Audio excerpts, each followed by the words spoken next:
I've never been one for extraordinary adventures, yet whenever someone asks me for a true, bone-chilling story, I always recount the night that forever altered my sense of security. I was 15, on the cusp of sophomore year, and lived in a quintessential beach town. In the summer, our coastal town thrived with tourists and vibrant energy, but as the season faded, the streets transformed into a silent, eerie ghost town. The once bustling boardwalk became deserted, the storefronts boarded up, and the only sounds were the distant crash of waves and the whisper of the wind. Our family home sat on Surf Avenue, a stone's throw from the ocean. Growing up, the boardwalk and the salty air were as integral to me as my own heartbeat. Although I no longer reside in that house, its legacy remains woven into my memories. Back then, I was a dedicated member of the high school varsity cross-country team, driven by an almost obsessive desire to stay in peak condition, despite the relentless summer heat. To avoid the sweltering midday temperatures, I would run either in the pre-dawn hours or late at night, when the world around me was cloaked in darkness. One fateful night, after a late gathering with friends that had me sleeping in well past my usual time, I found myself with no choice but to go for a run on the boardwalk. I purposely left my phone at home. The extra weight always disrupted my rhythm, and took only my battered old Garmin watch and, as always, my house keys. My parents were notoriously strict about home security, insisting that the house remained locked at all times. Thus, those keys, with our address engraved upon them, were my constant companion, tucked securely into my shorts pocket. That night, I set out along the familiar boardwalk, its wooden planks worn smooth by years of footsteps. The path was ideal, a consistent, forgiving surface that allowed me to settle into a steady, rhythmic pace. As I ran, I let the hypnotic sound of my sneakers slapping against the wood and the distant, soothing hum of the ocean lull me into a meditative state. With each stride, my thoughts drifted away from the pressures of high school and into the quiet solitude of that desolate boardwalk. The cool night air, tinged with salt and mystery, wrapped around me like a shroud, and for a brief moment I felt invincible. Then, in the midst of that tranquil solitude, I heard it, a faint metallic clink that cut through the night's calm like a razor. I slowed, my breath catching in my throat, and reached into my pocket. My keys were gone. An icy surge of panic flooded over me as my heart pounded against my ribcage. I stopped dead in my tracks and knelt beside the boardwalk's gap, peering into the abyss below. The darkness beneath was impenetrable, swallowing every sliver of light, and I strained my eyes, desperate to locate something, anything that might explain their disappearance. For a long, agonizing moment, nothing happened. Then, as if in slow motion, a subtle tug on the hem of my memory reminded me of a trick from my younger days. I had once untied my shoelace to mark a spot on the boardwalk, a simple method to remember a location.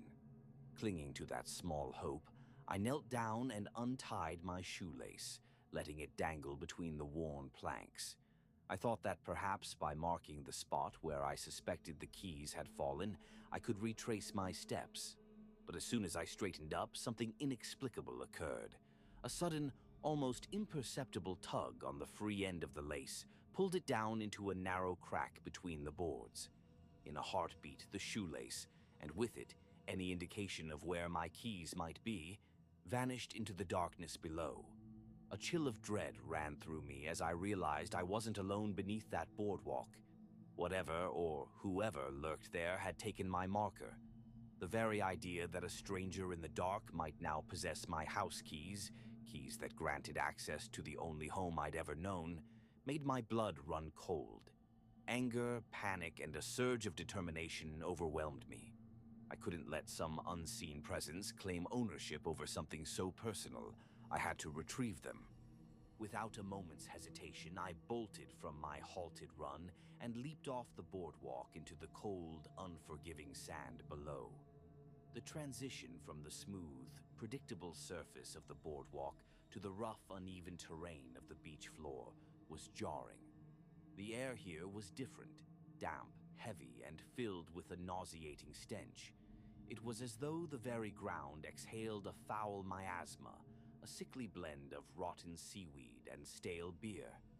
Every step I took in that forsaken stretch of sand kicked up clumps of debris and scattered remnants of forgotten trash, each movement amplifying my disquiet. I began crawling, driven by a mix of desperation and the unyielding desire to reclaim what was mine. The darkness beneath the boardwalk was nearly absolute, illuminated only by the faint glow of my garment's backlight, which offered little comfort against the overwhelming black. I pressed on, every movement a battle against the oppressive weight of dread. As I navigated the narrow space, I became aware of faint shuffling sounds echoing from around me. At first, they were so subtle I wondered if my mind was playing tricks on me. But gradually, the sounds grew distinct, a soft, deliberate shuffling, as if multiple pairs of unseen feet were moving in concert. My pulse raced in my ears, each thud an urgent reminder of the danger surrounding me. I aimed the weak beam of my watch light in the direction of the noise, hoping to catch a glimpse of the culprit behind this bizarre occurrence. What I saw was nothing but shifting shadows, disturbed sand, and the endless void of darkness. The shuffling came again, this time more insistent, echoing from different directions as if the space beneath the boardwalk were filled with unseen entities. Then, without warning, an icy sensation gripped my ankle. I froze, a scream locked in my throat as I felt something cold and unyielding latch onto my skin. It was a hand, gaunt and insidious, with long, ragged nails that dug mercilessly into my flesh. The pain was excruciating, a burning reminder of the terror that had become all too real. I thrashed wildly, kicking and writhing, until the grip finally loosened. In that desperate struggle, I felt the presence recede, leaving behind a searing, burning mark on my leg. Gasping and disoriented, I scrambled upward, my arms and legs scraping against the rough underside of the boardwalk. Each movement was a desperate bid for escape. I burst back onto the familiar planks, not stopping until I reached the comforting glow of my house's porch light. I pounded on the door until, at last, my father answered.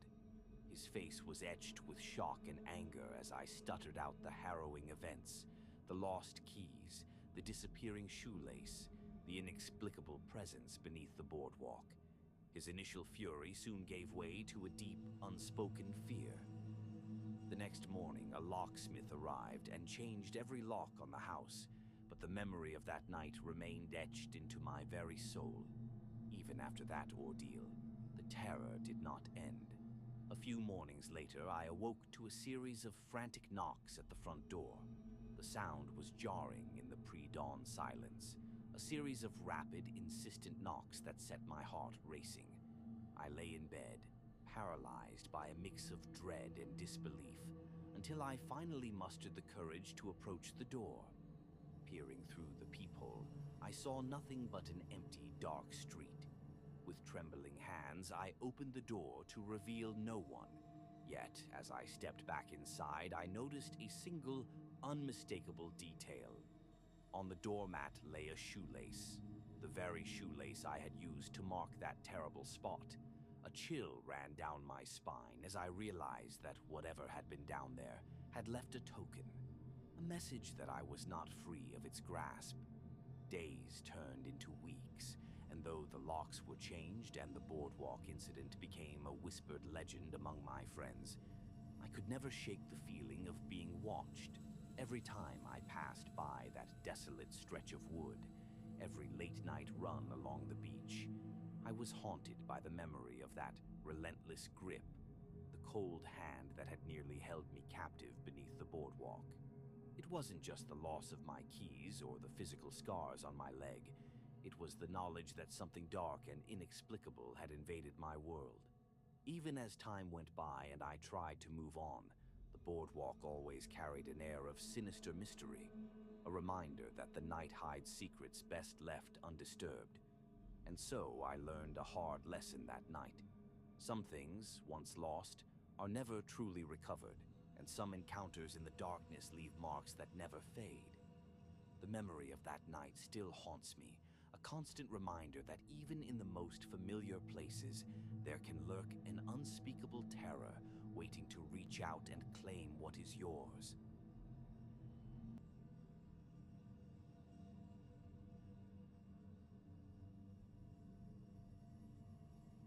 I remember that summer like a fevered dream, a time of long, hazy days at the beach that gradually melted into nights filled with an unsettling loneliness.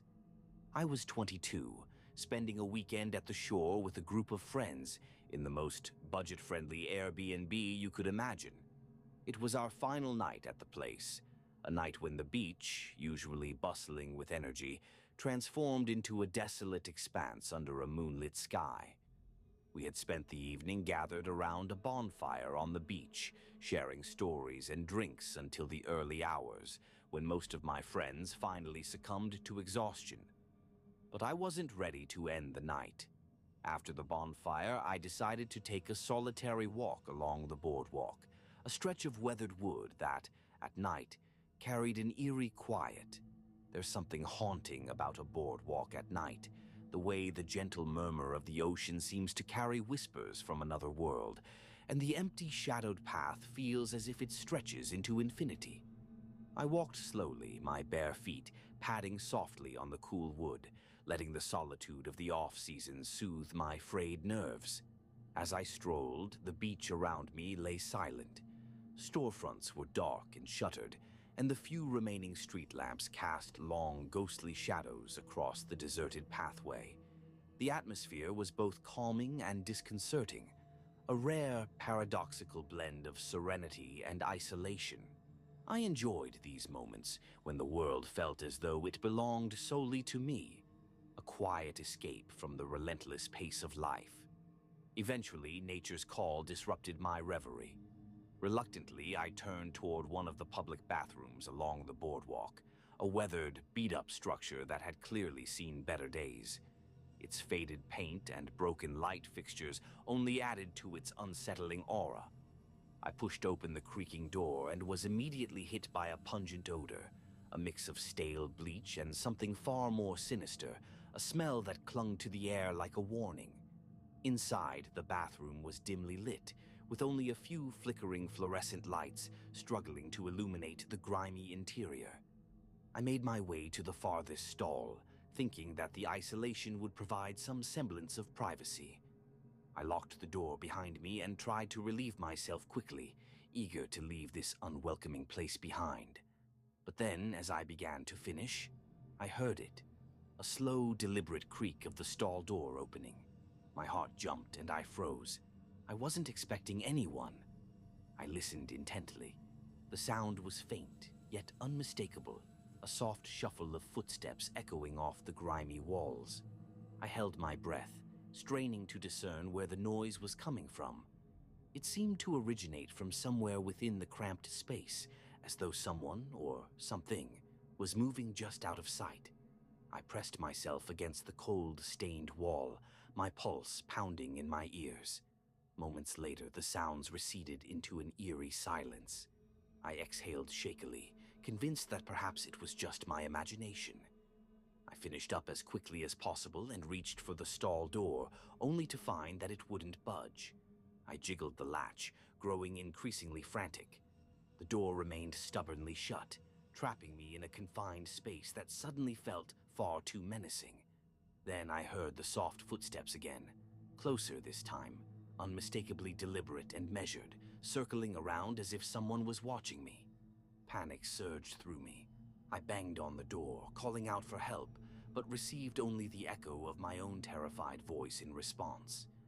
The bathroom, which moments earlier had seemed like a temporary refuge, now felt like a prison. I fumbled for my phone to call someone, but my trembling hands could barely manage the task. In a final desperate bid for escape, I noticed a grimy window high up on the wall, a narrow opening that offered a sliver of hope. Summoning every ounce of courage, I clambered onto a rickety sink and pried the window open. The glass was cold against my skin as I pushed it further, creating just enough space to slip through. As I wriggled halfway out, the stall door behind me suddenly burst open with a deafening slam. I turned my head, and in that split second I locked eyes with a figure, a gaunt, pale man with wild eyes and unkempt hair. His expression was blank, yet his presence exuded a malevolent intent that sent a jolt of terror straight to my core. Without a second thought, I forced my way out through the window and tumbled onto the boardwalk. I landed roughly on the hard wood, the impact knocking the breath from my lungs. I scrambled to my feet and ran as fast as my shaking legs would carry me, the sound of heavy footsteps and frantic shuffling echoing behind me. I didn't dare look back until I reached my car, parked at the very end of the boardwalk. My fingers fumbled desperately with my keys as I unlocked the door and jumped inside, slamming it shut behind me. The drive home was a blur of terror and adrenaline. Every passing shadow, every unexpected sound on the dark road sent my heart into overdrive. When I finally reached home, I bolted every door and window, unable to shake the image of that gaunt face from my mind. I couldn't sleep that night. The memory of that claustrophobic bathroom and the ominous presence that had pursued me haunted my dreams. In the following days, I questioned whether it had all been a cruel trick of my imagination or something far more sinister lurking in the empty corridors of that forsaken place. Weeks later, as I tried to piece together the events of that night, I couldn't help but wonder what had driven that figure to haunt the boardwalk bathroom.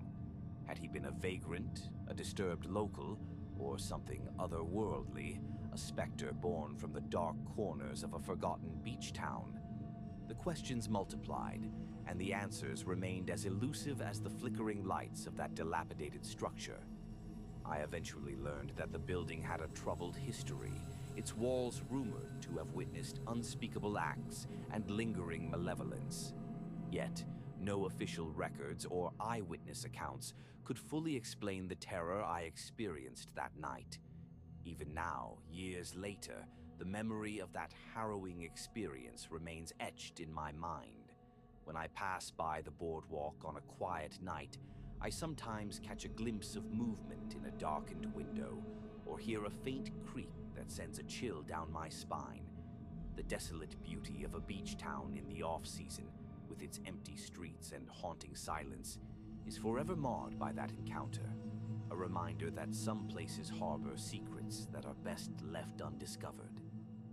Music gradually fades to a somber, lingering note. That night changed me. It shattered the illusion of safety and left me questioning the true nature of the darkness that resides in the most unsuspecting places. I learned that sometimes the shadows conceal more than just emptiness. They hide stories of despair, regret, and an ever-present fear of the unknown. As I reflect on that night, I realize that the experience was not just a random, isolated incident, but a glimpse into a realm where our reality blurs with something far more sinister. It's a memory that lingers with every step I take along the boardwalk, a reminder that even the most familiar places can hide unspeakable terrors. Thank you for joining me on this dark journey into the unknown. If this story sent shivers down your spine, please hit the like button and share your thoughts in the comments below. What do you think was really behind these mysterious events? I'd love to hear your theories and any similar experiences you might have had. Don't forget to subscribe to Night Terror X and tap the bell icon so you never miss another chilling tale. Your support helps us bring even more true horror stories to light. Remember, sometimes the darkness is closer than you think. Stay safe, and until next time, keep your eyes open and your fears close.